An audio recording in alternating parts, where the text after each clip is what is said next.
Right after this.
Good morning, Rogersville. Thanks for joining us once again. Roy, thanks for coming in. Thanks for having me, Will. Did you get to see the Christmas parade? I did not. Oh, well, that's too bad. You can watch it on replay if you want to. Okay. It's on K-ROG. We made it most of the way through before the equipment said it's too dang cold and decided to quit. It was a little chilly. It was pretty chilly out there doing all that stuff. So what's new in disability? Well, nothing's really necessarily new, but I had a court case last week in Tulsa, one of the first that's been in person since the COVID outbreak, which is kind of interesting. Mm-hmm. The offices still had signs on the door that said that they were closed due to the COVID outbreak. The doors were locked at the hearings office. Wow. I had to tug on them and knock on them until the guard came. Social Security clearly wasn't ready for in-person hearings on that day in Tulsa, at least.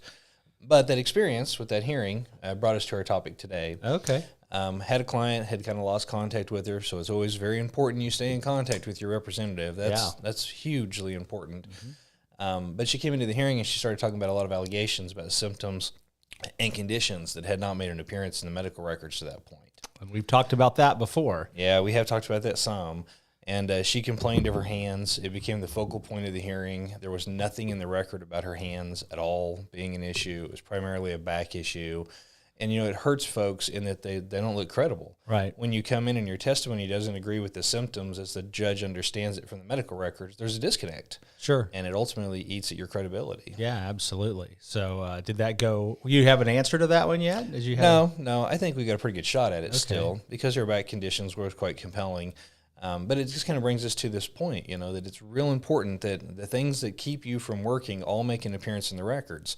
And it's not enough to simply say that I mentioned it to my doctor. Mm-hmm. It needs to be the focal point of a visit with your doctor. Yeah, you made an appointment to go talk to him about my hands aren't working. Exactly. And, if it's the biggest thing you're going to talk with the judge about on hearing day, then it should have been the topic of conversation with a doctor somewhere along the way, too. Yeah, absolutely. What do you do you ever run into situations where you just have doctors that are kind of uncooperative?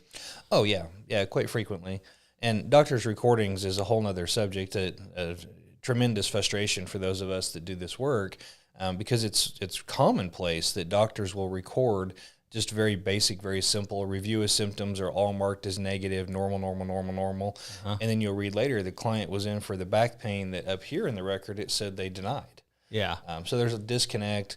Some doctors never provide medical records. That happens from time to time. Oh, wow. I have a case in Tennessee currently that there's, I think, 9 requests for records from the guy's orthopedic surgeon. Do you not? I mean, it's your chart, right? Is it? Who owns the chart? Well, Social Security owns the chart. Well, no, I mean your medical chart. Oh, Social Security owns it? Yeah. Social Security owns the chart that they put together at least. Right. The one that's at the doctor's office, yeah, you're right. The patient owns it. Yeah, so you have a right to it. Well, that was the whole idea behind HIPAA. Yeah. Well, I know, it's been a long-standing issue in the legal world that client owns the file. Mm-hmm. And so if they want the file, you give them the file. Right. And you can charge them for copies and all that thing. But yeah, so...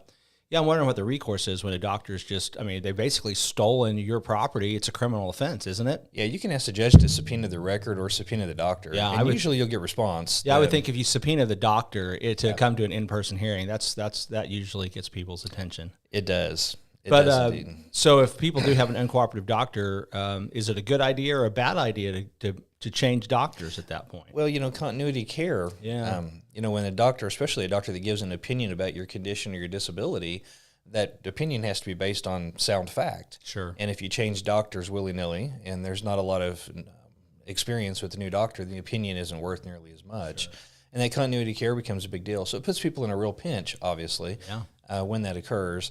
You don't know if your doctor's cooperative. You don't know how good a job your doctor is doing at recording in your record either until you look at their records, or, for the segue, you hire a representative that does. Yeah, absolutely. Any final thoughts? No. If you have questions, if you haven't looked in your record for a while, or you're curious about what your case looks like from the medical standpoint, what your doctors are actually recording, reach out to your representative. Once we get proper releases in place, we're able to dig in there. And one of the first things I do with my new clients, of course, is read through their medical file, and we have a heart-to-heart about what things look like, the things we need to strengthen. We formulate a strategy or a plan moving forward to try to keep these things from coming up and hearing later.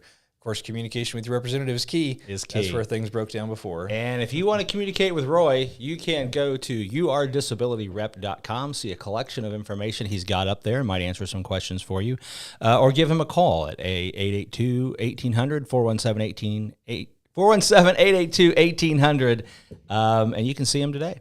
Yes, you can. All right. Thanks for watching, Rogersville. We'll see you tomorrow on the Morning Waffle. Thanks, guys.